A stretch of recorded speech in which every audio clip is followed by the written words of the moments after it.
Bismillahirrahmanirrahim.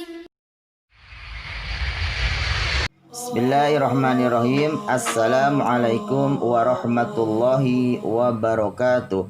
Alhamdulillahirabbil alamin.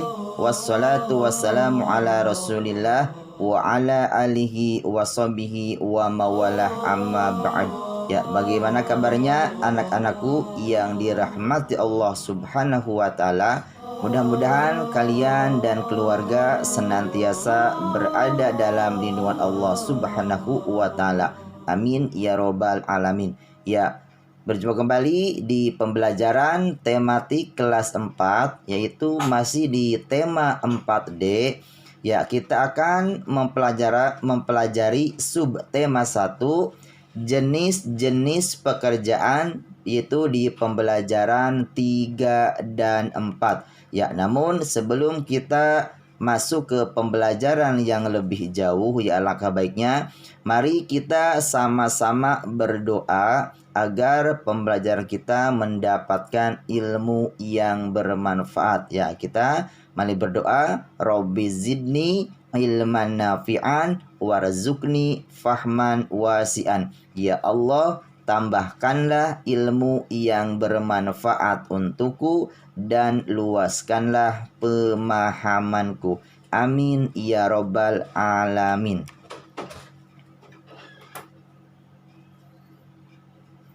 Ya, baiklah anak-anakku yang dirahmati Allah Subhanahu wa taala.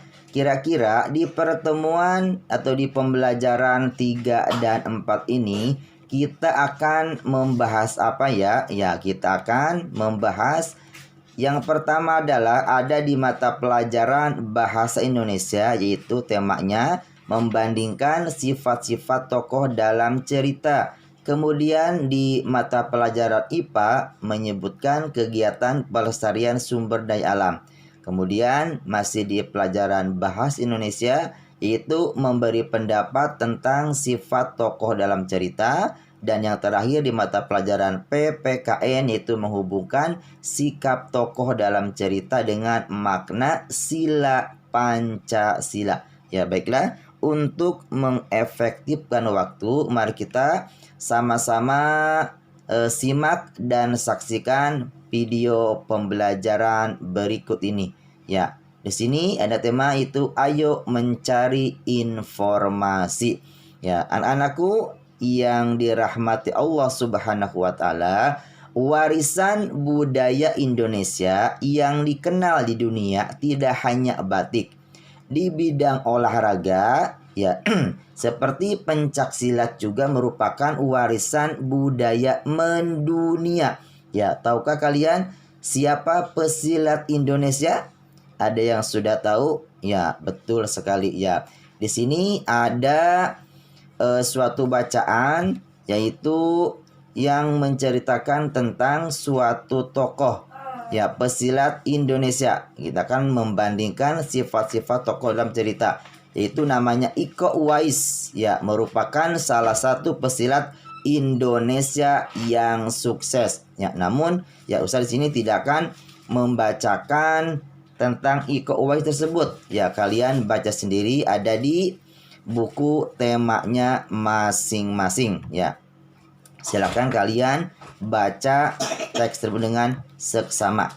Ya, kemudian di sini ada masih ayo membaca. Kita masih membandingkan sifat-sifat tokoh dalam cerita. Ya, di halaman 14 ya ada sebuah cerita yang menceritakan tentang si kancil dan si tikus, itu dengan temanya rajinlah bekerja. Ya, silakan kalian baca di buku temanya masing-masing, ada di halaman 14 dan di halaman 15. Ya, Ustaz tidak akan dibacakan di sini. Ya, namun yang akan Ustaz bahas adalah nanti tentang pertanyaan-pertanyaan dari teks tersebut. Ya, namun sebelum menjawab pertanyaan, di sini ada unsur penting dalam cerita, yaitu yang pertama ada yang namanya tokoh. Apa sih tokoh itu? Ya, tokoh adalah pelaku yang diceritakan. Ya, ingat, tokoh adalah pelaku yang diceritakan seperti tadi. Dalam teks rajinlah bekerja, siapa pelaku diceritakan? Yaitu ada kelinci, ada tikus, dan ada Pak Tani. Kemudian tokoh dibagi menjadi dua. Ada tokoh utama dan ada tokoh pembantu. Ya, tokoh utama adalah yaitu tokoh yang sering muncul, biasanya ada di awal sampai akhir cerita dan juga menjadi pusat cerita. Ya, seperti dalam cerita tadi tokoh utamanya adalah si kancil dan tikus. Kemudian tokoh pembantu yaitu tokoh yang berperan sebagai pelengkap atau pendukung tokoh utama. Ya, biasanya tidak sering muncul dalam cerita. Ya, dalam cerita tadi tokoh pembantu siapa? Yaitu Bapak Pak Tani.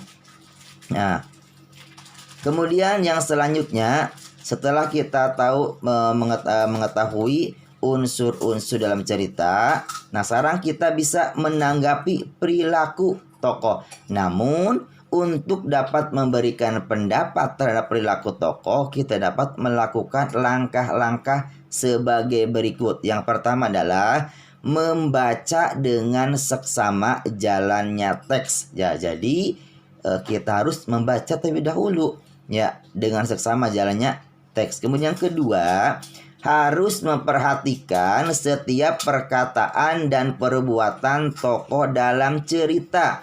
Ya, kita harus memperhatikan setiap perkataan dan perbuatan tokoh dalam cerita. Dan yang ketiga, itu memperhatikan gambaran lingkungan kehidupan tokoh dalam cerita. Ya, dalam cerita tadi di mana seperti apa gambaran lingkungannya. Nah, setelah kita bisa melakukan langkah-langkah yang tiga ini, baru kita bisa memberikan tanggapan terhadap perilaku tokoh. Nah, sekarang kita akan menjawab pertanyaan berdasarkan teks atau cerita yang tadi kita sudah sama-sama baca, yaitu tentang rajinlah bekerja. Ya, berdasarkan teks di atas, jawablah pertanyaan berikut. Ya, di sini ada beberapa pertanyaan, kita sama-sama akan menjawabnya. Siapakah tokoh dalam cerita tersebut? Siapa sih tokohnya? Ya, ada kelinci, ada tikus, ada Pak Tani. Bagaimana watak tiap tokoh? Ya, kelinci wataknya dia rajin bekerja dan rajin bekerja keras, ya, dan tidak sombong. Ya. Namun sebaliknya, si tikus adalah orangnya pemalas dan juga sombong.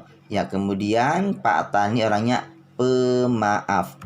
Kemudian pertanyaan yang kedua, peristiwa apa yang dialami oleh tokoh-tokoh dalam cerita? Ya, peristiwa apa? Kelinci mendapatkan wortel yang banyak untuk bekal sehari-hari. Ya, dari siapa? Upah dari Pak Tani karena dia sudah membantu Pak Tani panen. Sedangkan tikus mengalami penyesalan karena telah bersikap malas dan sombong. Ya, itulah peristiwa yang dialami oleh tokoh-tokoh dalam cerita tersebut. Kemudian pertanyaan yang ketiga, apa pesan moral dari cerita tersebut?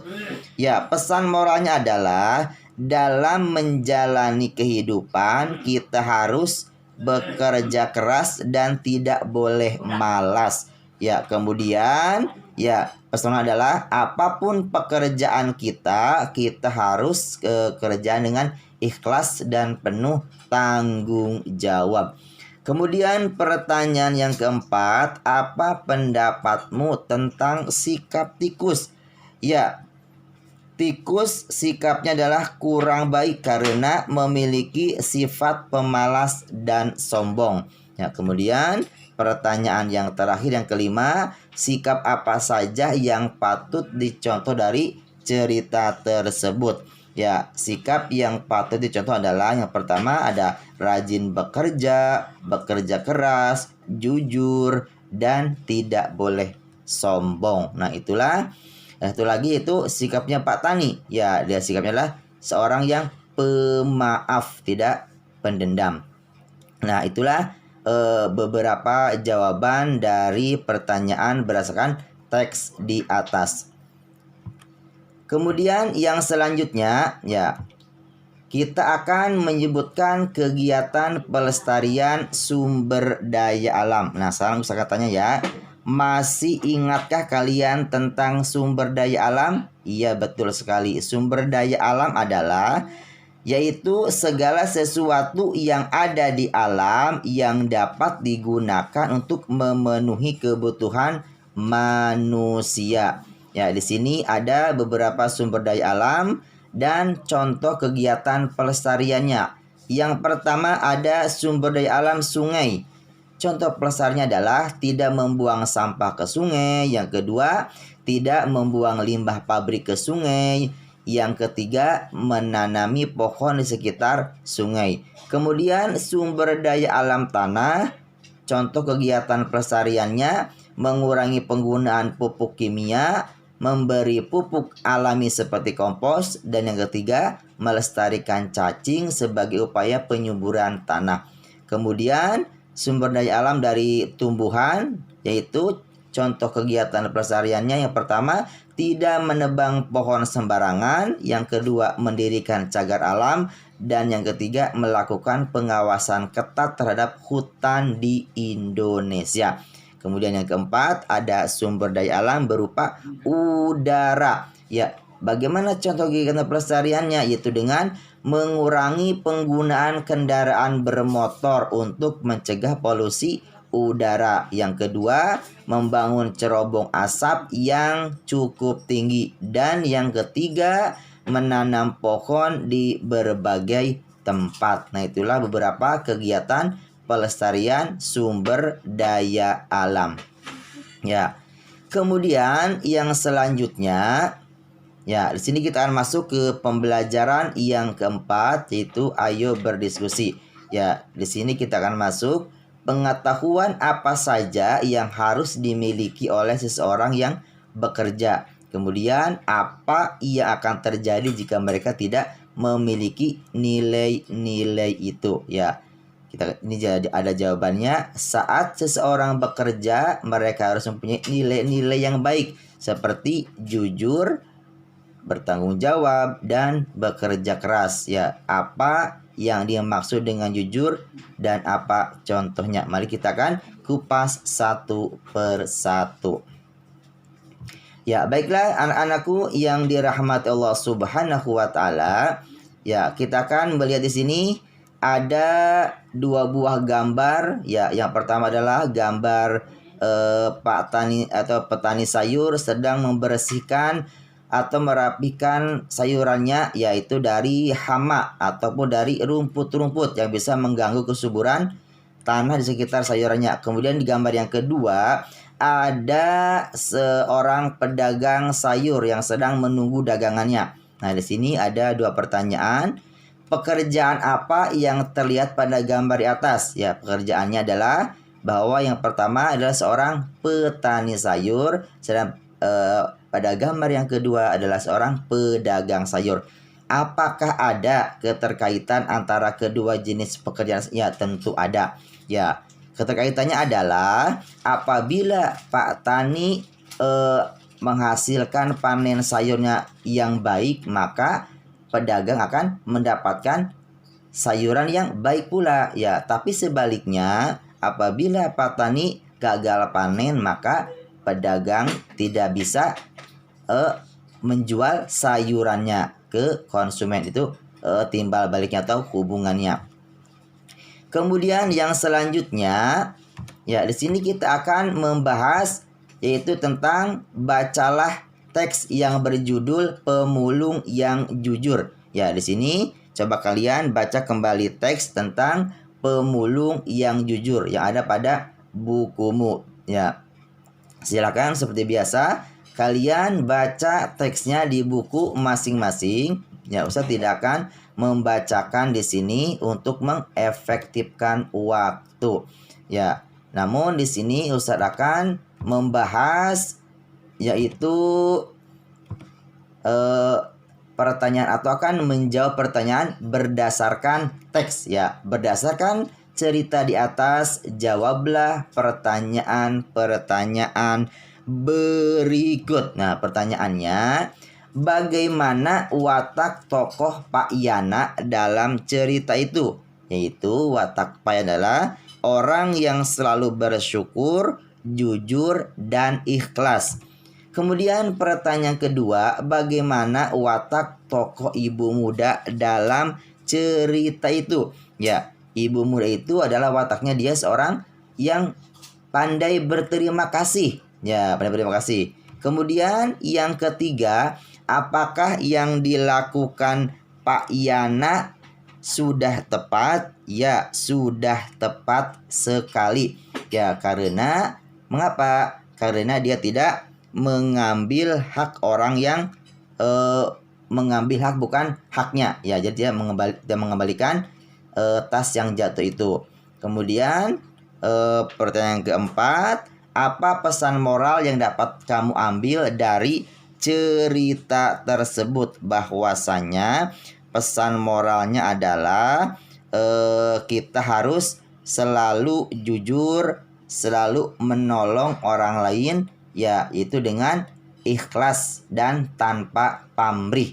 Nah, seperti itu. Dan kita tidak boleh mengambil hak orang lain. Nah, untuk yang pertanyaan kelima, tulislah kembali ringkasan cerita di atas menjadi satu paragraf dengan bahasamu sendiri. Nah, itu kan jadi tugas tersendiri.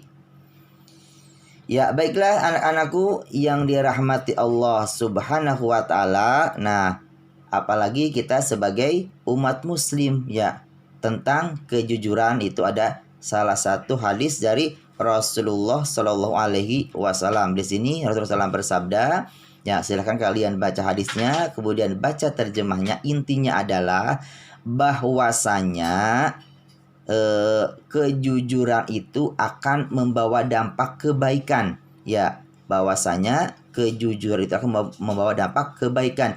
Dalam hadis tersebut bahwasanya apabila kita jujur, maka kita akan mengantarkan ke surga ya, dan kita akan dicap sebagai orang yang jujur. Tapi sebaliknya apabila kita orangnya tidak jujur atau pendusta, maka akan dicap sebagai pendusta. Dan sebaliknya, kalau yang jujur masuk ke surga, berarti yang pendusta akan masuk ke dalam neraka, wal iyadzubillah. Nah, itulah ya beberapa pelajaran yang dapat kita ambil dari tema 4D di pembelajaran 3 dan 4. Ya, itu adalah intinya bersikap jujur dimanapun kita berada. Yang kedua, tetap berusaha dan tidak mudah menyerah. Dan yang ketiga, mencintai lingkungan dengan menjaga dan tidak merusaknya. Ya, baiklah anak-anakku yang dirahmati Allah Subhanahu wa taala. Ya, mungkin itu saja ya yang dapat Ustaz sampaikan di pertemuan pekan ini. Ya, semoga bermanfaat. Sampai jumpa lagi di video pembelajaran selanjutnya.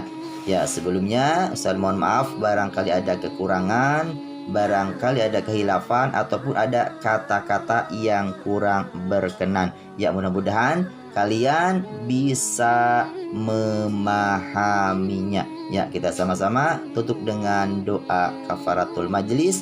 Subhanakallahumma wa bihamdika asyhadu an la ilaha illa anta astaghfiruka wa atubu ilaik. Wassalamualaikum warahmatullahi wabarakatuh.